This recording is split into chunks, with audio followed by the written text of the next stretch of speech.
Quand il est venu nous voir, nous aimerions également savoir quelle somme d'argent, quel montant de la somme d'argent que vous avez remis. Qu'avez-vous fait de cette somme d'argent? Avez-vous empoché cela et vous allez voir mes amis? Dites-le nous. Il m'a versé la dot de 50 000 comme je veux la continuer. Je suis partagé avec la famille maternelle. La famille maternelle. C'est l'homme. Vous parlez de la famille maternelle. Il n'y a pas une famille maternelle. C'est moi le papa. Hein? C'est moi le père. Oui, j'aimerais que vous nous dites ici si le côté paternel a reçu quelque chose ou pas. Parce que là, vous parlez du côté maternel. Non, je suis du côté paternel. Moi, j'ai reçu quelque chose. J'ai reçu 50 000. Donc, nous voulons que vous puissiez nous dire, séance tenante, que le côté paternel a reçu quelque chose, le côté maternel aussi a reçu quelque chose. C'est cette position que nous avons. Oui, c'est ça. Parce que le plus souvent, quand c'est un seul côté qui reçoit, c'est sous sa conflit. Donc vous confirmez que les deux parties ont reçu quelque chose. Oui. Un franc symbolique. Un franc symbolique. Il n'y a pas eu de mécontent. Pas de mécontent. Tout le monde était content. Tout le monde est très content. Mais certainement que M. Biboulou ne peut pas ajouter. Hein, parce que le magicien ne gagne pas pour ça. Il faut ajouter. Il y a même besoin d'ajouter. Non, le mariage, c'est pas le même jour. Ah, mais il y a des gens de bonne volonté. Hein, ils disent, bon, moi j'ai l'argent, j'ajoute. Il peut le faire pour la maison et la dot. Il le fera pour les enfants, ou pour la belle famille. Mais sinon, la loi autorise 50 000. Sinon, le reste, il pourra donner un jour. Applaudissez.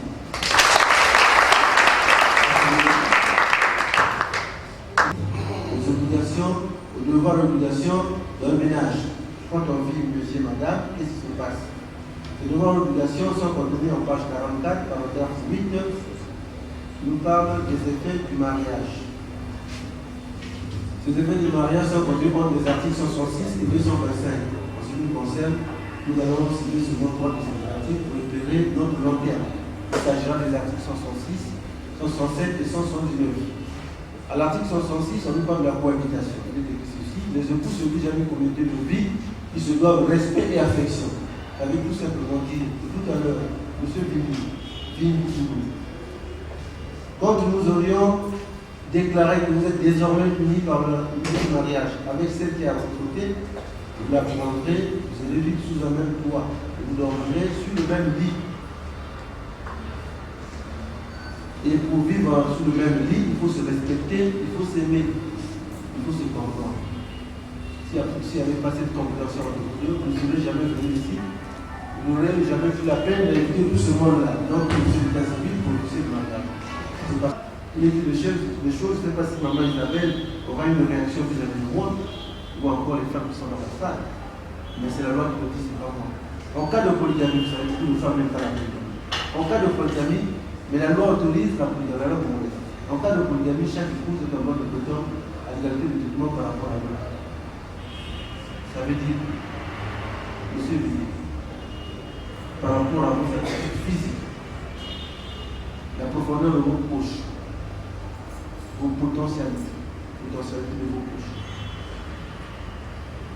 Vous pouvez prendre une deuxième, une troisième femme, quatrième femme comme vous voulez. Mais, c'est là où les femmes sont sauvées, à la seule condition que, si vous en avez une, cette femme-là puisse vous donner l'autorisation d'en épouser une. C'est là qui donne, pour mon quoi faisant. Parce qu'elle suppose que les charges sont tellement immenses, vu la vie de son époux, qu'elle ne pourra pas les contenir toutes. En ce moment-là, elle autorise à son mari de prendre une deuxième femme ou une troisième qui viendront à l'église. Si c'est le cas, M. Biboulou, en tout cas, il y a des hommes qui n'attendent que ça.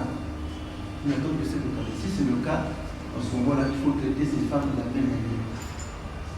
Je prends l'exemple, si vous pensez qu'il faut acheter à la première femme une vase, il faut aussi acheter la première femme, à la deuxième femme une vase. Il ne faut pas lui acheter le RAV4. Si vous lui achetez le RAV4, vous aurez créé de la discrimination. La loi interdit. On passe à l'article 167, nous parle de la finalité secours et d'assistance. Là, il est dit ceci. Les époux se doivent mutuellement fidélité. Ils se doivent secours et assistance réciproque pour la sauvegarde des intérêts moraux et matériels du ménage de ses enfants. Maman Isabelle, papa Simon, si j'ai un conseil à vous donner, pour que la fidélité puisse exister entre vous, régner entre vous, c'est que après que l'officier d'état civil est déclaré, vous êtes désormais unis par le lien de mari. Vous choisirez un toit sur lequel vous vivrez. Arrangez-vous à embrigader vos esprits dans cette maison. Il ne faut pas laisser vos esprits errer dans la rue ou dans d'autres ménages. Si tel est le cas, ça va être difficile d'être fidèle. Vous serez un homme ou cette femme qui aura toujours son esprit dehors ou dehors, jamais présent dans la maison. En tout cas, arrangez-vous à embrigader vos esprits dans la maison. Parce que la fidélité existe une certaine constance d'esprit. Voilà le conseil que je vous donne. On dit aussi que vous devrez secours. Le secours implique tout simplement que les conjoints que vous serez tout à l'heure, vous devez apporter à l'un ou l'autre tout ce qui est nécessaire pour son entretien. Qu'est-ce qui est nécessaire pour l'entretien de l'un ou l'autre? Le manger, les vêtements, les soins médicaux, le logement. La dame doit penser à cela pour son mari, le mari aussi doit penser à cela pour sa femme. Parce qu'il y a des ménages où le mari ne travaille pas, c'est la femme qui travaille. Mais la loi dit que cette femme qui travaille doit amener le maximum de sa ressource dans le ménage. Peut vêtir son mari, nourrir son mari, soigner son mari. C'est la loi qui le dit. Vous avez accepté de venir ici, vous mariez devant le juge de parce que vous acceptez cette loi. Donc vous vous conformez à la loi. J'ai parlé de secours et d'assistance. Quand on parle de secours et d'assistance, ces mots-là sont des mots synonymes. Au finish, on vous demande de vous appuyer en toutes circonstances de la vie. Pendant les moments de vache grasse et pendant les moments de messe grasse. Et quand demain le mari n'a plus d'argent, on fuit ce mari-là. On se marie pour le meilleur pour le pire. Tout cela pour la sauvegarde des intérêts moraux et matériels du ménage et des enfants. Monsieur Bibouloulou, maman Isabelle, vous êtes là bien habillés. Tout à l'heure, vous voulez boire, manger, danser. Vous ne me direz pas le contraire. Tout à l'heure. Et dans la vie, on vous demande de faire ce qui est bien pour la vie. Vous êtes là parce que Dieu nous a donné la vie. Le officier d'état civil est là parce que Dieu nous a donné la vie, Je me permets de vous parler. Il arrivera un moment de la vie, Dieu finira par retirer l'un d'entre nous. Dans le cas que vous êtes, monsieur Bibouloulou et mademoiselle Isabelle, quand Dieu va retirer l'un d'entre vous, il n'y a plus mariage. Le mariage se dissout. Première forme de dissolution du mariage. Le problème, ne vous accordez plus. Vous voulez qu'il y ait de cohabiter. En ce moment-là, il faut s'adresser au tribunal. Et c'est aux tribunaux de juger l'opportunité de prononcer un divorce. Et tenez-vous tranquille, il est plus facile de se marier, mais plus difficile de divorcer. Même monsieur le magistrat en sait des choses. On a vu des couples ici quelquefois solliciter, l'entend solliciter le divorce, et quelquefois ils en sont morts sans que le divorce ait été prononcé. J'ai dit que je vous marie conformément à la loi, c'est-à-dire à l'ensemble des règles, organisant l'institution du mariage. Cette loi offre la possibilité aux conjoints que vous serez de choisir deux options, la monogamie et la polygamie. La monogamie, c'est quand vous choisissez une et une fois. La polygamie, quand vous choisissez 2, 3, 4 femmes, selon la famille de proche ou la publique, bien entendu avec la vague de votre première femme, si vous avez la mesure pure. Vous savez, le mariage que nous sommes en train de faire va créer le ménage. Et le ménage, pour ma part, ressemble à une entreprise. Parce que dans l'entreprise, il y a des biens qu'il faut gérer. Dans le ménage aussi, il y a des biens qu'il faut gérer. Comment gérer ces biens? La loi a prévu 3 modes de gestion. appelé régime matrimonial. Le régime de la communauté des biens, le régime de la séparation des biens, et le régime de la communauté réduite aux acquets. Le régime de la communauté des biens, c'est quand monsieur et madame s'engagent à prendre leur bien, de le mettre ensemble et de le gérer. Mais là, le législateur n'a pas fixé la date à laquelle cette communauté des biens peut commencer. Libre à vous de choisir. Est-ce les biens que vous avez eu avant le mariage, de mettre ensemble, pour gérer, libre à vous de choisir.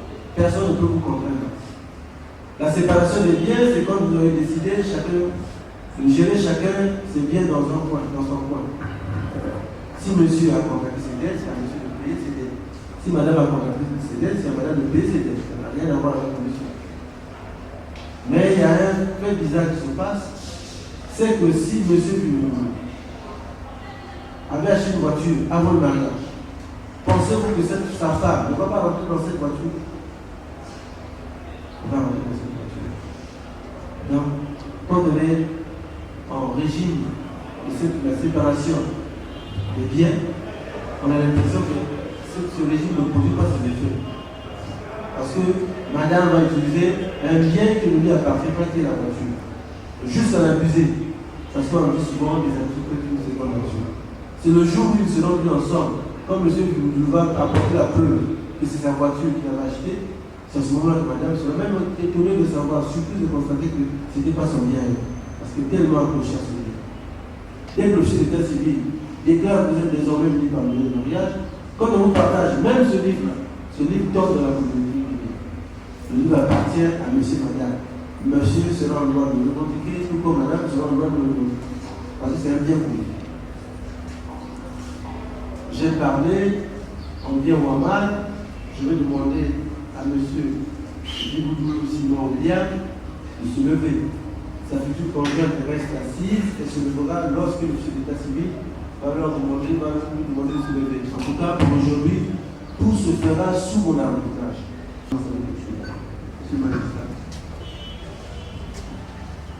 La procédure est la suivante. Monsieur répond, madame répond et vous applaudissez. Monsieur Djiboudou Simon William, nous avons parlé de deux types d'options de mariage, la monogamie et la polygamie. En ce qui vous concerne, vous avez choisi quoi entre la monogamie et la polygamie? La monogamie. Maman Isabelle, restez assise, La monogamie. La monogamie, applaudissez.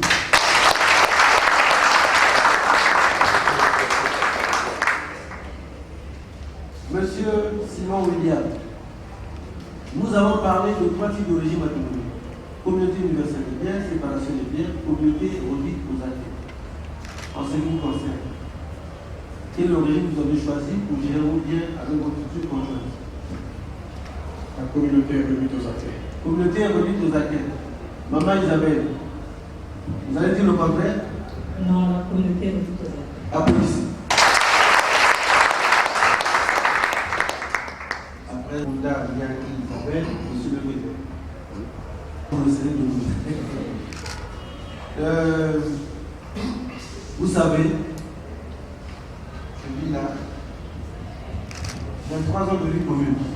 Il peut arriver que, je ne sais pas si c'est à la 24e année que vous avez accepté de se prendre époux et épouse.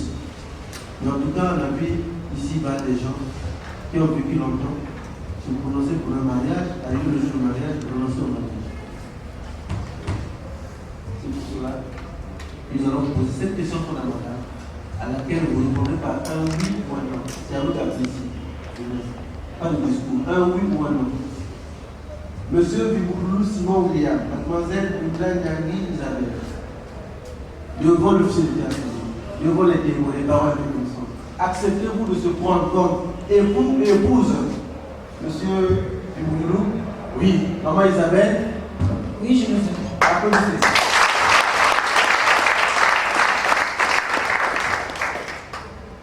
Ils ont accepté de se prendre comme époux et épouse. Mais je ne suis pas certain. Je ne suis pas certain, je ne suis pas convaincu.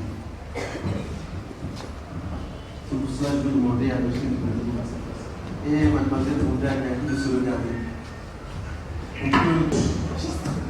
Non.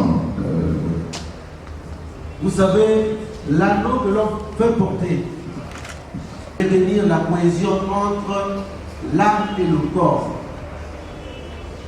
L'anneau est un signe d'attachement librement consenti. Un signe d'attachement librement consenti et de fidélité conjugale. On ne le porte pas parce que pour des aspects extérieurs, mais aussi c'est là où se trouve votre cœur. C'est pour cela. De montrer à tout le monde qu'on sache que la main gauche de votre main gauche ne porte pas une alliance. Donc vous n'avez pas pris nos engagements ailleurs, sinon que vous l'apprendrez tout à l'heure devant M. Louis Simon William. À M. Louis Simon, nous demandons de choisir l'anneau qu'il a réservé pour sa femme, de lui faire porter cet anneau. Maman, soulevez votre main. Comme ça. Regarde, maman. Tiens ma main. Voilà. Ouvre ma main. Tout matin. Maître, non, monsieur le magistrat, excusez-moi. Mais aujourd'hui c'est un grand jour. C'est pour cela que je vais vous demander, en faisant porter l'alliance à votre futur conjoint, de nous dire des choses qui vont la rassurer. Des choses sucrées.